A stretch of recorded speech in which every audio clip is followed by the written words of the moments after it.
Welcome back to another video. It's a cold November day here in Manchester, but in this video what I want to do is take a look at two of Manchester's former industrial sites. The first one is here just down by the River Irk, and the second one I'll tell you about. So without further ado, we're going just beyond that fencing there, down by the railway arches, and I'll tell you more when we get down there. So this is Smedley Road in Manchester. It's a bit of a lonely road, you wouldn't normally walk down here. Believe it or not, there used to be some houses just up there on the hillside. I think one of them was called Alma Terrace. I'm not quite sure, but it was a grim place. I think I've got some old photographs of it to show you. I'm quite fascinated at the way there were houses there, because just there is another road.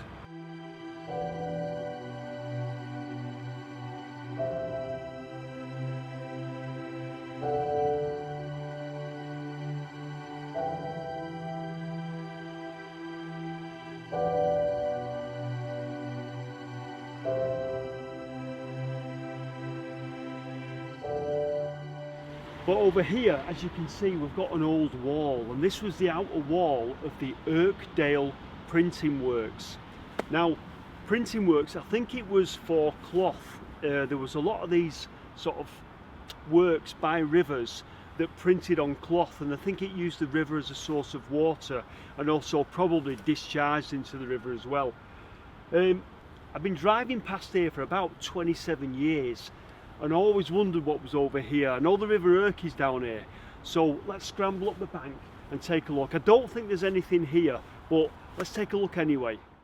Just before we do that, here is the old map. The red X marks the Irkdale Printing Works. You can just see it coming into view there.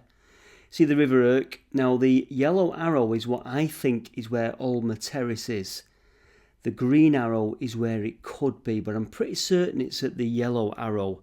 I'll leave that open to anyone that knows the area better than me. Now, it's very difficult to find information on the Irkdale Print Works. I can't find out when it was pulled down or even when it was built. And also regarding Alma Terrace, I think that went in the early part of the 20th century, so by probably about 1930s it had been pulled down. And here is an actual photograph of the area. Not the best quality, but the red X is the Irkdale Print Works, and the yellow Y again is that row where I suspect Alma Terrace was.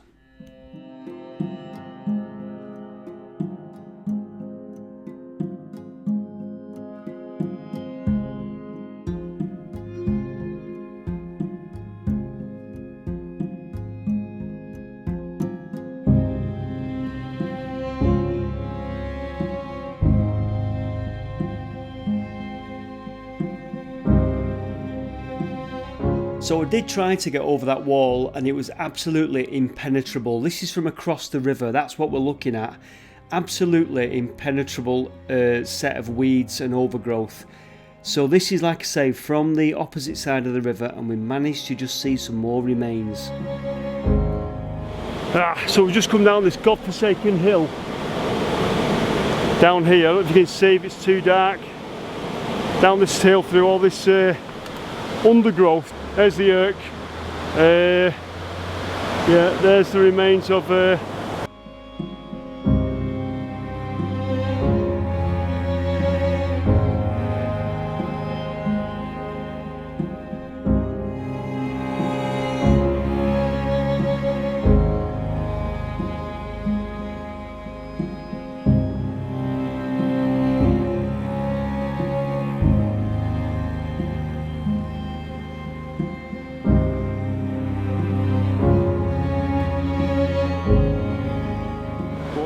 amazing.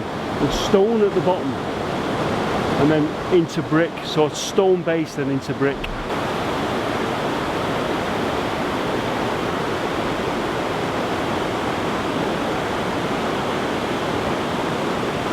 Well, the best laid plan was I wanted to get on that side of the river to have a look at where the Irkdale Printing Works was, but unfortunately you can see over there it's completely overgrown and almost impenetrable. Bit of a nice backdrop here, the Collyhurst Viaduct, and the River Irk is down there. But you've seen the remains of the old windows. It was fantastic. that is still there. It always gets me the way they sort of part demolish these places and leave just bits of remnants up. It's good for me, to be honest with you, to find it. So we've kind of failed in getting on the site of the Irkdale Print Works, but I can take you somewhere else. About half a mile down the road is a former glassworks, and currently there's an archaeological dig going on to try and have a look and see what's there. And we've been invited down to take a look. So if you go half a mile down the road, just to where Collyhurst Road meets Danstick Street in Manchester, we'll take a look at this archaeological dig and the former Marsden's Glassworks. That down there where you see the gates is Collyhurst Road, and we're in the shadow of the railway line, Miles Platting Bank, a famous incline that leads out of Manchester Victoria Station, which is just on that wall there, you see there, that big wall. But just off Collyhurst Road, round this corner, they're doing an archaeological dig, and what they're looking at is an old glassworks. Now, you wouldn't associate glassworks with Manchester really, would you? You would sort of think more cotton mills and things. But believe it or not, there was a glassworks here. 1858, we think it was initially was started, and it only lasted for 8-9 years. So a quick timeline for you. It was a glassworks, 8-9 years as a glassworks, and then it became a tripe works. And indeed, while they've been digging this site, they've found a lot of bone and animal remains. And then later on, it was a nut and bolt works. There was a factory there where you see the blue factory now. There was a factory there that engulfed this place. So it's been a bit of a test for the archaeologists to find the original parts of the original glassworks. And as always with these sites, you get brick walls bisecting things, and you'll see that that was possibly a later addition. So just before we take a look at the archaeological dig, let's have a look at the site where we are. This map is from 1888, and you'll see there I've marked on the River Irk and the railway. That's Miles Platting Bank that comes out of Manchester Victoria Station. You'll see it says Danstick Street. I can never say that properly. Danstick Street, and that is just where it turns into Collyhurst Road there. So I've already referred to it as Collyhurst Road, but it's sort of Danstick Street. We have just walked up Warford Street. I'm going to flick back to where we've walked up to the site, and you'll see our site, it says Bolt Works, and again it was a bolt works. Before that it was a tripe factory, and then eventually before that it was a glass works. So let's flick and take a look at Warford Street. Now you'll also notice that it says Flag Row, so we'll revisit Flag Row in a bit. But let's take a look at what's left of Warford Street now and just orientate ourselves to the area. So we're walking backwards now away from Danstick Street, and possibly on the left there where the gates are, that's where Flag Row was, possibly. But it was definitely along there on the left. And as we turn round, we'll see our site now, and I want you to clock those arches, that buttress that is supporting the railway wall. Let's take a look at how it was in 1964. Now the picture is dated 1964, but I imagine now those houses on the right there have not changed much since our map. The house there is possibly was on the corner of Flag Row. Whether Flag Row is still in existence round the corner, I don't know. I know some of the houses round there were pulled down in the 50s, early 60s, but apart from the left hand side, I think the right hand side hasn't changed since our map.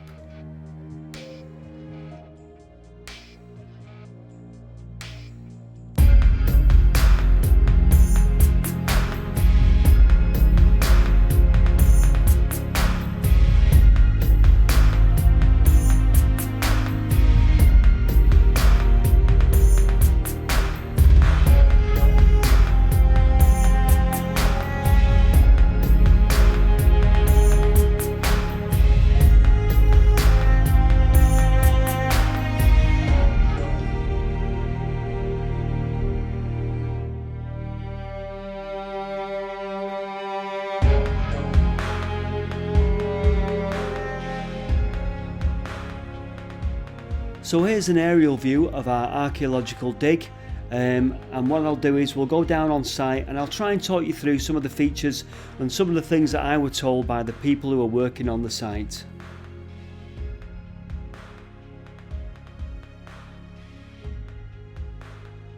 So the reason for the dig is that this site is going to be developed. So the first place I'm going to take you is the centrepiece of the site, and it's the furnace.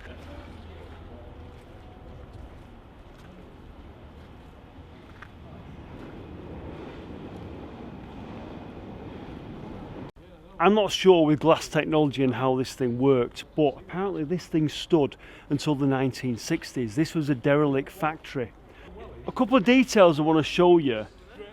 You'll see that there's in the brickwork, there's a roundness to the brickwork that doesn't follow the roundness of that. You'll see when I explain. And there's a thought that this was later modified, so we had an original furnace that was later built on, and that's why you get what we see here. I'll just show you the brickwork now, what I'm talking about.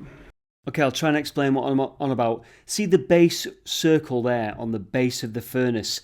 That circle doesn't run true with the outer construction of the kiln. You see how it runs not true, the two circles are offset. We think possibly there was an original furnace that was later knocked down and rebuilt. So you got the original base and then the later upper bricks were a later build. They were always trying to modify these things and get them hotter. So we think this down here that I'm looking at was the base of a boiler. And then over here, later on, was possibly another boiler here. Now you'll see the trough. I was asking why is there a trough underneath each boiler? One there, and one there, if that makes sense there. And apparently they fed the heat back underneath the boiler to reheat it again, as well as the fire, to make it more efficient. But again, we think that this area here, this boiler area here, was possibly later on. Again, we're looking at something that's been 3 factories here, so it's difficult to work out what was original and what wasn't, but the archaeologists actually, they're very good at working this stuff out. You'll see a prime example here, you'll see this wall. So we think this was a flue down here. So there's a flue down here, you can see, and it's been completely bisected there by a wall that's been put in later on. Another nice little feature here, you've got one of the original doors here to the boiler, little metal, one of those little metal drop down things. Let me show you this. Right, as always, these places were quite horrendous places to work. I'm going to tell you about one of the jobs they did here. There's an arch here. You can't see it from this side, but I'll show it from the other side. Firstly, this kiln, there would have been some sort of grating on the top here, where you see the flat areas there. There would have been a grating. The coal, because it was converted, it was initially wood, but later converted, or they were made to convert to coal. The reason they converted to coal was because there was so much competition at the time for wood, for ships and things like that. But anyway, they were clearing forests. But anyway, somebody had to walk up here, where I am now, which we're in much lower. You'll see the arch there, okay? He would have walked up here and shoveled coal into the kiln. That recess below that you see there, that big recess below, that big sort of channel there, that was where they drew air in to feed the fire, because it had to melt sand, obviously. So you would have stood here, come along with your shovel or your barrow or whatever, and shovel coal into this furnace here. And like I say, there was an archway there, and you would have literally just had to open some kind of door, shovel the coal in to try and achieve the temperatures. What a job! And I bet they would have done that all day. Over here, we're just sort of seeing some outbuildings here. Not quite sure what these were, but you can see there's outbuildings here, and obviously you've got later things like this big girder, and you'll see the concrete. That's what they've had to obviously go through to try and get down to the original works.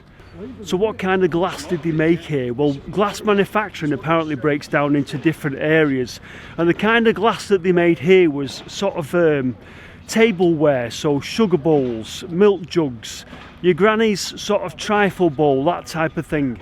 And believe it or not, they've not found much of that here. And the reason is because there would be broken bits, but a lot of it would, if it got broken, would go back into and remelted down back into the manufacturing process. The bulk of it, obviously, it was a commodity they needed to sell to try and make profit. They have found, however, a lot of sort of glass that was left over from the process. A couple of trays down here, and I'm going to show you now the trays and the stuff they've found. So there you go, this is what's been found on site, and the most interesting thing are these lumps of molten glass, because these are waste parts of the process. These can be broken up, and the archaeologists can look at the ingredients that they were using, because it was a bit of a closely guarded secret. This factory was, they were blowing glass here. There was different, like I said, different processes, and at this factory they used glass blowers to make the tableware. These glass manufacturers were all in competition with each other, so their sort of mix to make the glass, they kept very, very secret. They wouldn't tell other people how they were doing it. They wouldn't tell other people how they were running their kilns and what temperatures sort of things they used and what they were using to achieve those temperatures, because they were all in competition with each other. It was a closely guarded secret, and this is what they're trying to do here, work out the mix and how they made the glass. The whole point of it was to achieve temperatures so you could get your glass molten. If you look down here, there is a pipe. It looks like a drain pipe, and it could be a drain pipe from later use, but they strongly suspect that this pipe was an air injector so that they could fire the kiln up and achieve those temperatures. We think that pipe went out there to an intake somewhere. But there's also, if you look, there's also another little intake there, possibly another intake there. Now, believe it or not, like I've said, Manchester did have a thriving glass industry from the late 1700s. The earliest glassworks was recorded in 1795. By the mid-1800s, there was about 25 sites being operated as flint glassworks, many of them found in Ancoats. Now, one of the ones in Ancoats was also excavated. Little bit of information that may be relevant to our glassworks. The works in Ancoats had 373 employees, including 43 boys who were less than 13 years of age.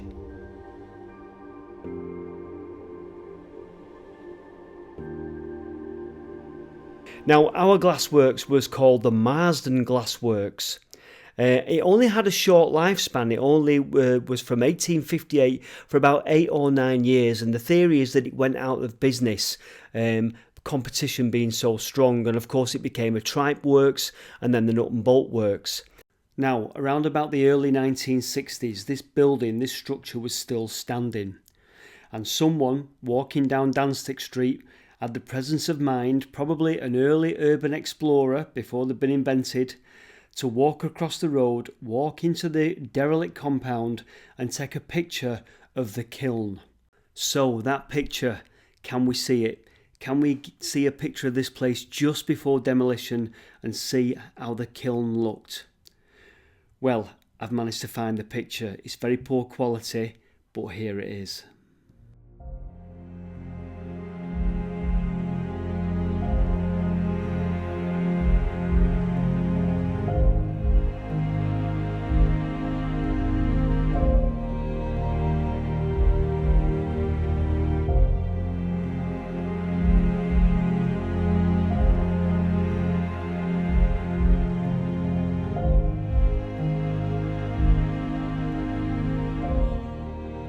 Now, one of the things you'd never think of poor Victorian workers eating is oysters, because recently they've become a bit of a delicacy. But oysters were a bit of a staple food. They were cheap. I imagine they came in from Fleetwood and places, did they? Yeah, I think so. All over the place, yeah. And they found oyster shells, and it was what the Victorians ate, apparently, because it was cheap and easy food. Can you believe it? So take a look at this. An oyster shell. You would have never thought that, would you? Now apparently it was Charles Dickens himself who wrote, "Poverty and oysters always seem to go together."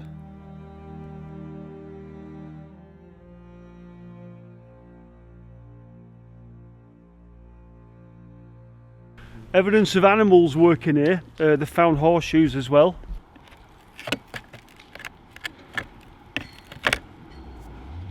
So I'm just going to show you a few more of the finds that they've found here. What they do is where they find it, they'll leave it in place. So if we just go down here, there's a little bit of green pottery. Just here, to show you. A little bit of green pottery there. Not sure what that's all about, whether it was from the original site or somebody's brought the dinner to work. Also, a few bits of pots here. You see that? Just looks like a plain white pot. There's a wooden spoon over here. Now again, it's difficult to date this. Look at that. That is it's kind of square cut. It's kind of it's not completely round, that spoon. Look at that.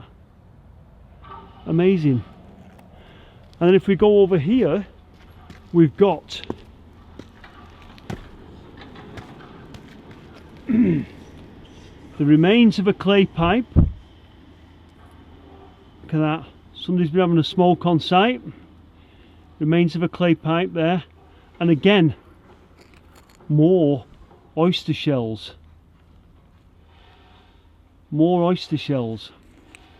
I just think that is incredible. Brilliant that we pay a fortune for oysters nowadays, and the poor Victorian workers were eating them because they were cheap and in abundance back in the 1800s, and we're finding evidence of their lunch all over this site. That's a brilliant story.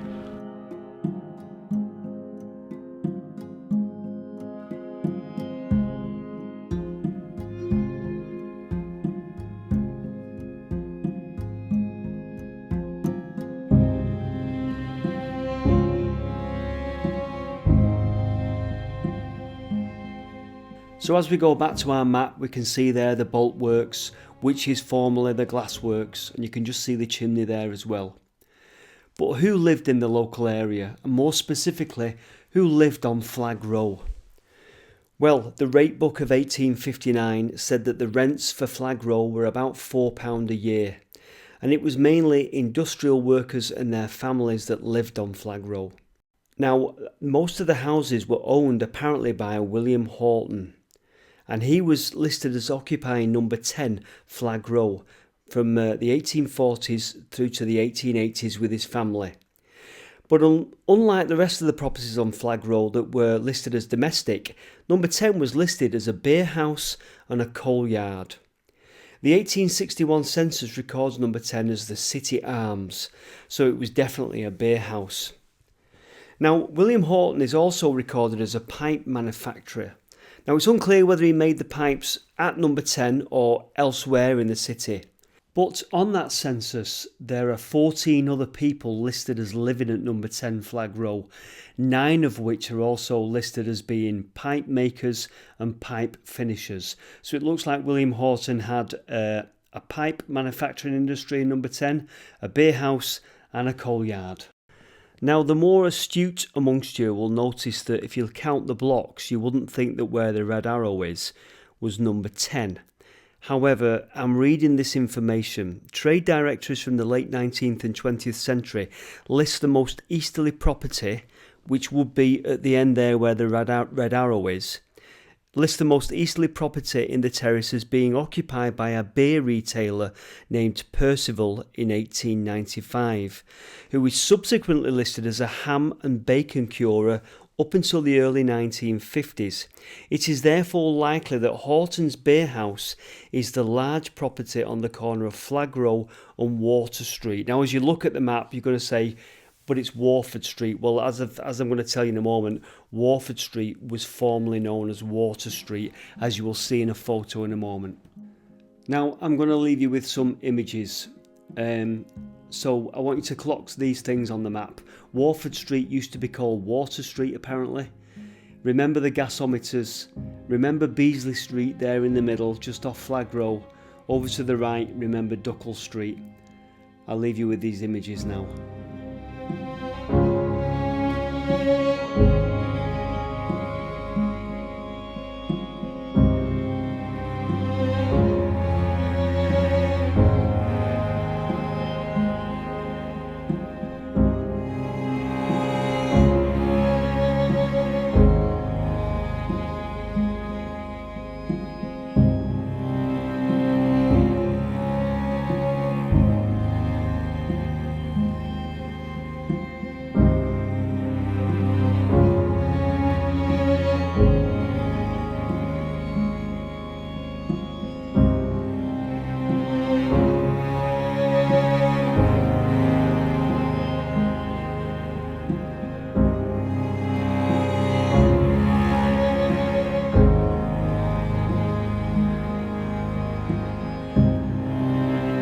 So there you go. I would have never known this existed just off Collyhurst Road. So from the site of a former glassworks, tripe works and then a nut and bolt works, and from Collyhurst Road, thank you very much for watching. Hope you enjoyed the video, and I shall see you very soon in the next one. Bye for now. You get a bit of behind the scenes stuff here, a bit of really random stuff, not well edited. This is Danny. This is my mate Danny. Hello. He's done quite a lot of artwork for me on the channel. He does some really good stuff with clay and Lowry, don't you? I do indeed, yeah. You'll be seeing that Lowry maybe. thing stuff, yeah, that you would be seeing. So we're just here filming the video that was a couple of industrial scenes in Manchester. It was the where we looked at the glassworks and the archaeological dig. Been trying to get over that side of the river, Nightmare, to have a look at the former works, but I can't get on it because it's like, it's really overgrown. You see the arches here to the left over there. We've tried to get on that side, completely overgrown, almost impenetrable, can't even get to it. So we're going to take a look now underneath this arch. We're going to show Danny where the arch goes and everything, and two sort of viaducts meet, and it's quite good. So you can see behind us there, you can just see two massive viaducts sort of meet together. It's an incredible bit of engineering the way they've brought two viaducts together like that. We'll walk down there and I'll just show you